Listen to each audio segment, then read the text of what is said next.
Welcome to module D, lecture 5. In this lecture, we shall briefly introduce to you synthetic methods for trip distribution, and then in particular we shall talk about various measures which may be used for capturing or quantifying the travel resistance or impedance, and then we shall discuss about the gravity model. In the previous lecture, in fact previous few lectures, we discussed about various growth factor methods. In lecture 4, we talked about furnace method, how we balance the trips, first matching the columns totals and then again matching the row total, again matching the column total, again matching the row total, and then how we converge to a target year or design year TIJ values or trip distribution matrix, which will satisfy the row totals and the column totals in the future, or the target row totals and column totals. We also discussed the general disadvantages associated with the growth factor methods, mainly highlighting that it is only a mathematical technique to upgrade the given matrix to match the future row totals and column totals. We are not actually considering the reasons which influence the travel, maybe the productions, attractions, and also the spatial separation between zones, particularly the influence of the transport network, any changes, any improvement in the transport network, all those are not really taken into consideration. But we said that where you can apply it advantageously, particularly maybe for short update of the trip matrix, when you know that during that period there is no significant change in the transport network. So, we talked about the disadvantages, but also that clearly indicated that where we can actually overcome these disadvantages and use growth factor methods advantageously to upgrade our trip matrix. Then before we closed lecture 4, we briefly introduced to you the synthetic methods. Basically, the synthetic methods try to overcome the disadvantages associated with the growth factor based method. Synthetic methods attempts to discern the underlying causes of movement between places, why to some destination more trips are attracted, why to some other destination less trips are attracted, what are the real reasons. So, those things are actually we try to capture using synthetic methods. So, in synthetic methods we can say that relationships are established between trips, that means trip interchange, how many or what will be the values of TIJ, relating TIJ to the productions of the origin zone or the production zone, to the attraction of the destination zone, and also considering the travel resistance between zones. So, the synthetic method, one great advantage is that we can not only predict the future trip, but we can also do the synthesis of Bezier flows. So, if all inputs are given, as you will see, we shall discuss even in further details, that we can actually do the synthesis of the Bezier flow.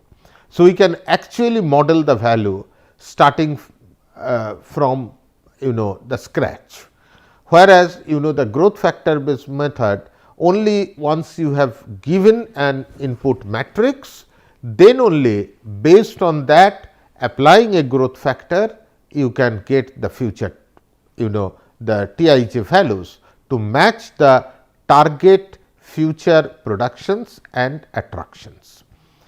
Now, there are several synthetic methods which are widely used. Among all those methods, the most popular models are known as gravity models.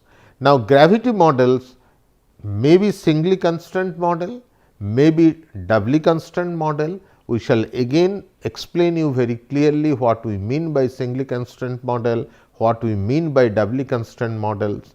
But also it is important to mention that there is not that there is only one single constant model or only one doubly constant models. There are varieties of model. If you open various textbooks, you can find out different forms of models which are all called gravity model.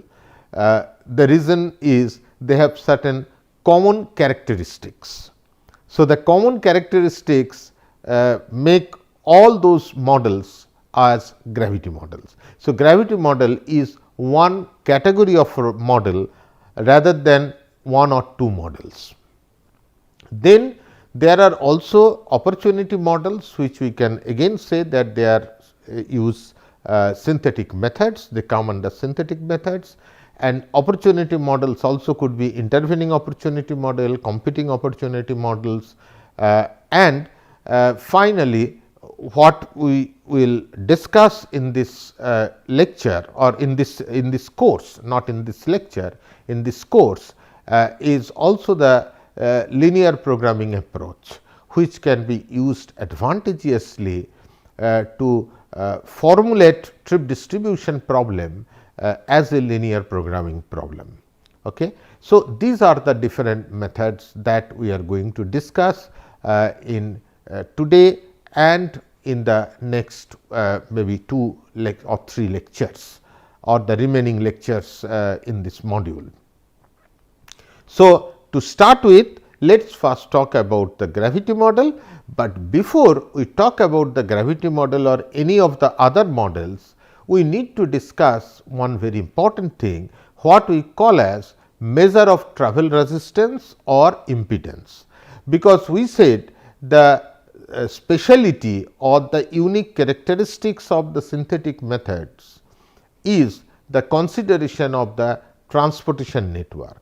The real reason why some trips are more trips are going to one destination as compared to other destinations, and how the properties of transportation network influence the trip distribution or the TIJ values. Okay.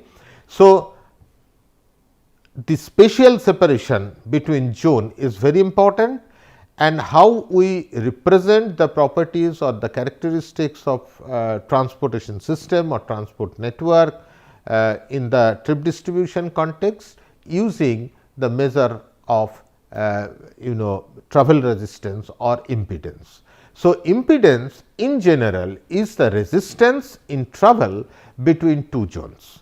Now, what is resistance? We can generally express like if the travel distance is more between two zones, the more the travel distance, the more we can consider as resistance, because the more the travel distance, less number of trips are likely to happen to that destination.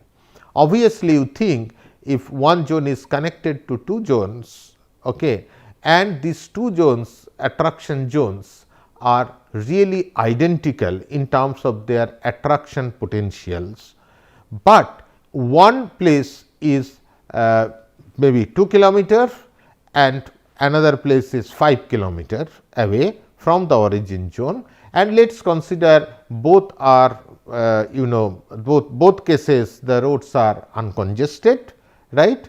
So, it is not a congested network.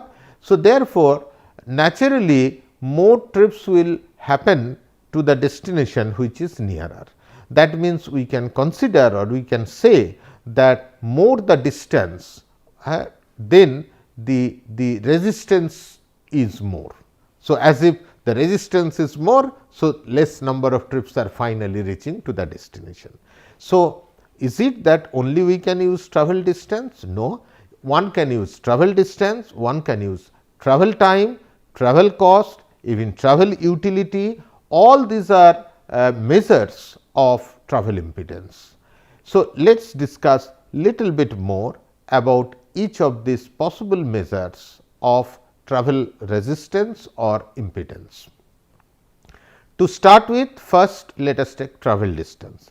As I said, the farther two zones are from each other, the less likely there will be interaction between them and vice versa. That means, if you are considering two zones, zone A and zone B, and if these two zones the distance is more, naturally less number of trips will go to that particular destination, right, because the distance is more, less likely that trip will go there, distance is less, more likely the trip will go there, right. So, if the distance increases, lesser number of trips will go, if the distance increases, lesser number of trips will go, if the distance reduces, higher number of trips will terminate.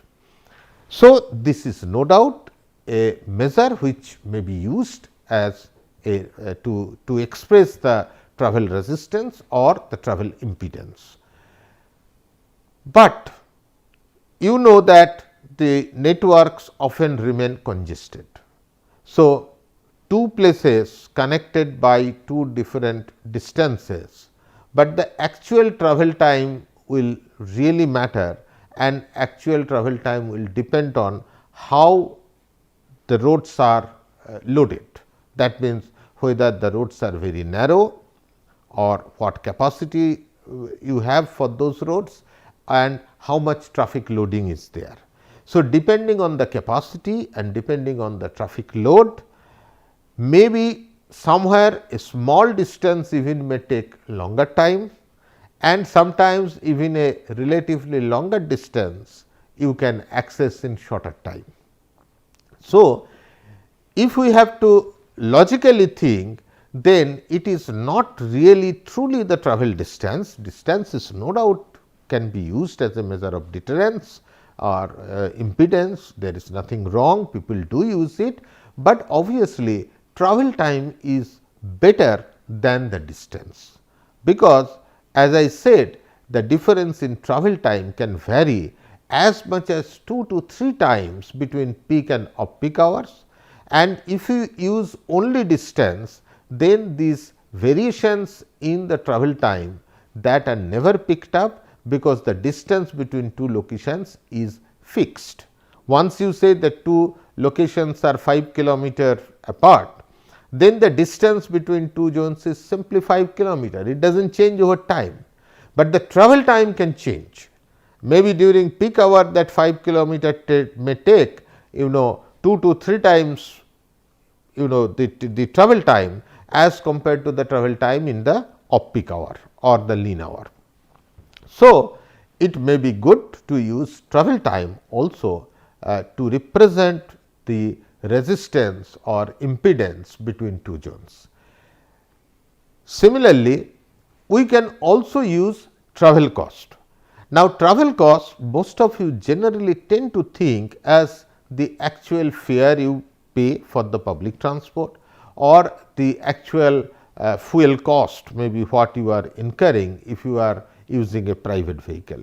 No doubt that is the travel cost, but that is more like the direct cost of travel or out of pocket cost. If you consider the cost does not include only this direct cost or out of pocket cost, but also cost due to other disutilities. For example, if let us say if you are traveling in a public transport, then you will obviously think how much time you have to spend if you want to travel by public transport. So, the travel time is one important consideration, and we can also convert travel time into travel cost, if we know the value of time. Say for example, if it takes 20 minutes and the value of time is rupees 2 per minute, then we can think 20 minutes is equivalent to 40 rupees. Okay. So, there is a time value, right, that can be associated to convert that. Similarly, if you are traveling in public transport, then what is the level of crowding inside public transport, right. The crowding is a qualitative aspect, but there is a disutility associated with this crowding. If you are traveling comfortably, getting a seat in the bus and the bus is not that crowded, vis-a-vis you are traveling as a standee in the peak congested condition, both conditions of travel are not same. So, there is a cost associated with the disutility or due to crowding, right. So, that also can be taken. So, if you consider there are several such components which may be, some may be direct cost or out of pocket cost, which is in rupees, some may be in time, so expressed in minute, some may be qualitative, some may be expressed in distance. Say for example, how much walking you have to do from your home to the nearest bus stop. This may be expressed in distance or kilometer or meter. So, if all these units, they are different units, you cannot simply add them together, right. But if each of these you can convert into equivalent cost in say Indian rupees, and then your fare is also in Indian rupees, then you can add all the components together, because they are all now expressed in rupees, and the total cost what you will get, you can call it as generalized cost. Most often we call it as generalized cost. So, generalized cost is a comprehensive measure for cost of travel, considering out of pocket cost and all other disutilities of travel converted into equivalent cost. So, that is really a more rational measure than the travel time alone or the distance alone or only out of pocket cost. So, this also can be used successfully to express the deterrence of travel or the friction of travel between two zones. Similarly, as I said, disutility of travel, this travel utility in general is also another measure which can be used as an expression of deterrence. I told disutility, why? Because actually it is travel utility, but in the context of transport there is everything is disutility, because any money you spend is disutility, any time you spend is disutility. Okay. Any waiting you do at the bus stop is disutility, any walking you have to do to reach to the bus stop is disutility. So, always in all these cases, higher the value, higher is the disutility. So, in transport case there is nothing disutility, nothing utility, rather these are all disutility. And in fact, when we compare two systems and try to see how much is the benefit, we try to only see how the disutility is reduced. A reduction in disutility is actually the benefit. So, as you use generalized cost, you can also use travel utility or disutility, as you say, okay, as a measure of the resistance or the deterrence of travel between two zones. Now, remember that utility is individual concept rather than a zone level concept. That means, it is individual. So, every individual has his or her own disutility based on the perceived weightage to travel time, travel cost, all other factors which influence the travel decision, right. But of course, once you know the individual decision making, the collective decision making or the zonal level what is happening can also be estimated. But it starts with the individual level or disaggregate level when we are talking about travel disutility. And remember that travel disutility, as it depends on the characteristics of the transport system, that means how much will be your waiting time, how much will be your travel time, how many transfer you have to do, what is the direct cost of travel or out of pocket expense or fare, what is the level of crowding you have to face. All these characteristics will influence the travel utility.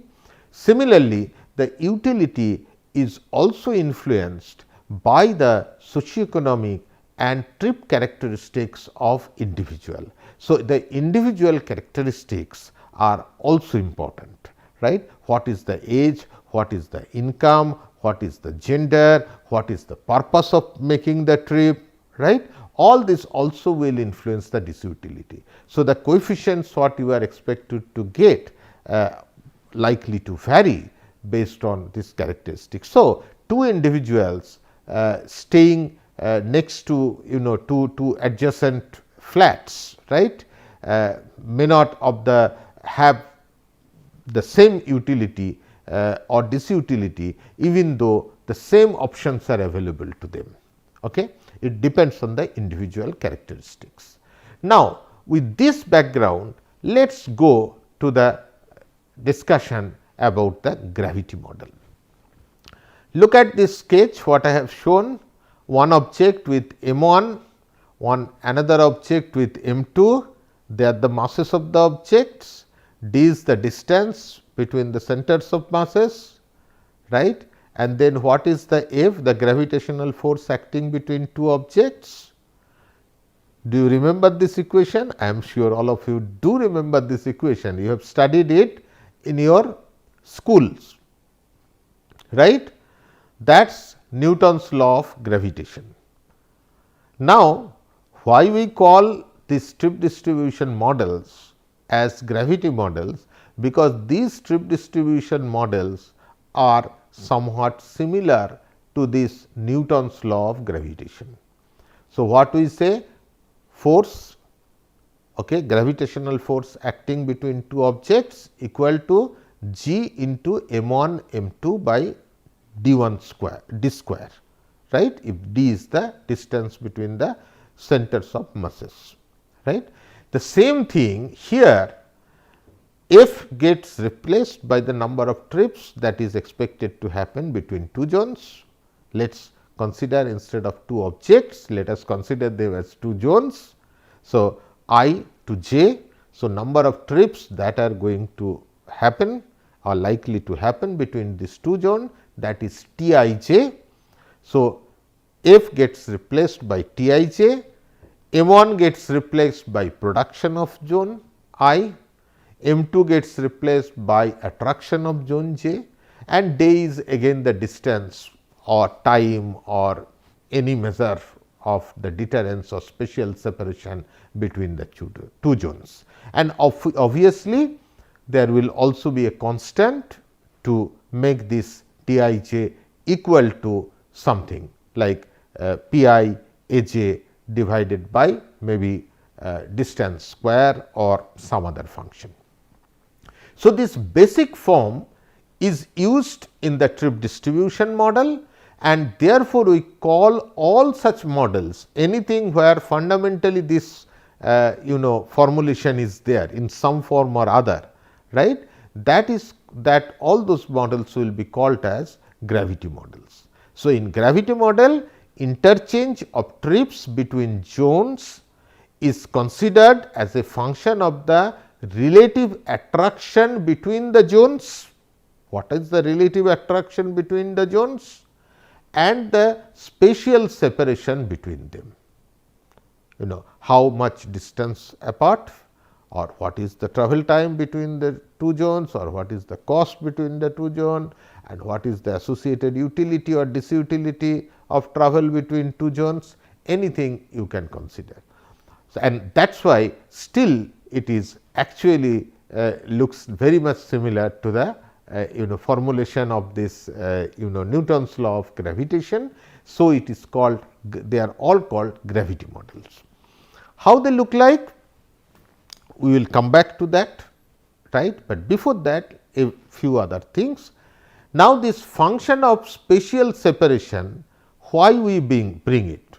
Because we actually try to adjust the relative attractions of each zone. As you know that trips are produced in zone I. So, obviously, how much we will get attracted to zone J will depend on what is the attraction to zone J, but then the distance or the cost or the time, the deterrence, right, or the spatial separation, it also matters. So, what we are doing, that we are the spatial separation actually is adjusting the relative attraction. It is not only the attraction, but attraction multiplied by the some function of spatial separation, right. So, that is what I said, function of spatial separation adjusts the relative attraction of each zone for the ability, desire and necessity of trip makers to overcome the spatial separation, right. So, it is not attraction, attraction multiplied by some function of spatial separation, right. So, what is the main assumptions? The number of trips, that is what the basic formulation of this gravity model for trip distribution. The number of trips between two zones is directly proportional to the number of trip production at the origin zone, number of trip attraction at the destination zone and inversely proportional to the travel resistance or travel impedance. Exactly looks like gravity formulation. So, how it looks like? We are now saying Tij, the number of trips between zone I and zone J is proportional to Pi, number of trips produced in zone I, proportional to Aj, number of trips attraction to zone J and inversely proportional, let us call distance, let us take it as distance. Okay? So, we are saying it is inversely proportional to Dij, but Dij to the power n. Earlier you have seen only 2 d square, here we are saying Dij to the power n. N is an exponent or a constant whose value can be anything between 1 and 3 okay, normally.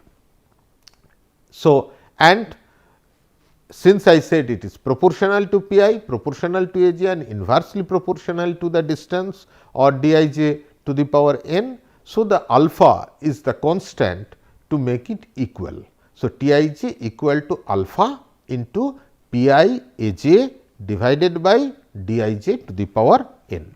Now, while this is the basic formulation of trip distribution model, basic fundamental of trip distribution model, there are 2 types of gravity models that are used. One is called singly constrained model, another is called doubly constrained model. So, now I will tell you from the basic formulation what you have seen here in this slide, there are little bit modifications. What are those modifications? The first modification is that when I talked about the Newton's law of gravitation, we talked about 2 masses. Then the basic formulation we say between 2 zones. Now, little bit addition to that. What is that addition? Addition is Pi is not only connected to one particular zone Aj, but it is actually connected to multiple such destination zones, say A1, A2, A3, right.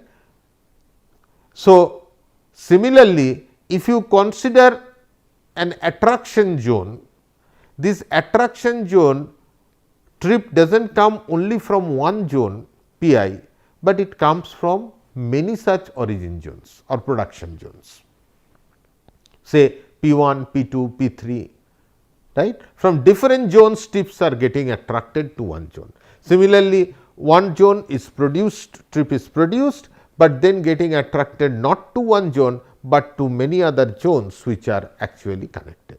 That is what I have shown here.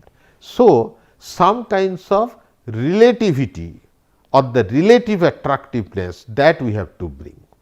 How much of the trips produced in I, zone I, will go to a particular zone J, that will depend on attraction of that zone J, also the friction factor or the impedance between I and J, but not only that one, but relative to all zones which are connected to production zone P I and their relative attractions and the corresponding value of the friction factor, because somewhere it is to be normalized, right.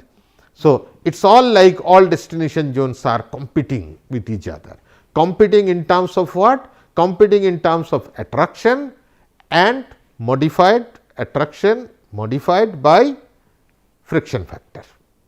So, it is, we can say generally, attraction into a function of the spatial separation or the friction factor or impedance.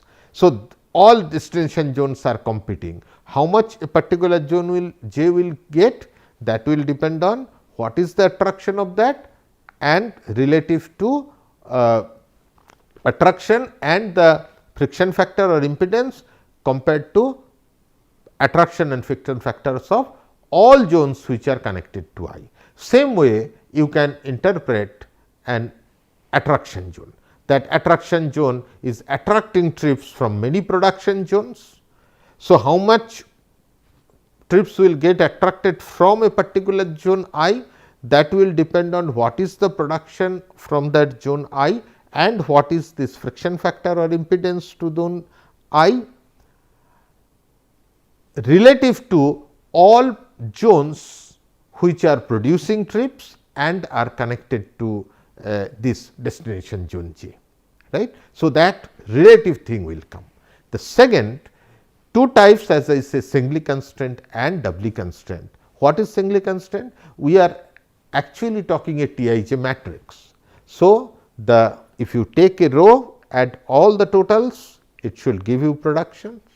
So, Tij sum over all j, sum of all destination zone must give you Pi. Similarly, Tij, if I take one column, sum it over all I, 1 to 1, 2 to 1, 3 to 1, 4 to 1, 5 to 1, what should I get? Attraction of zone 1. Similarly, Tij sum over all I should be Aj.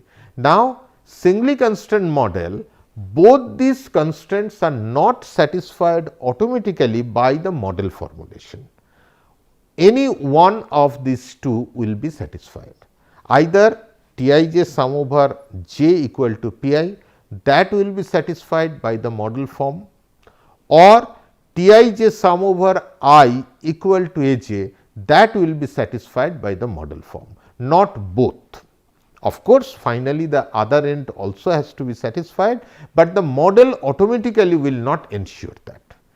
Whereas, in doubly constraint model, both these constraints will be satisfied automatically by the model itself. So, the model function is something like that, Tij equal to the way we will write. If you sum it over j, it will give you by equation Pi. If you sum it over I, it will give you Aj from the model itself, right. That is the difference between singly constraint and doubly constraint model. Let us quickly look at a single constraint model.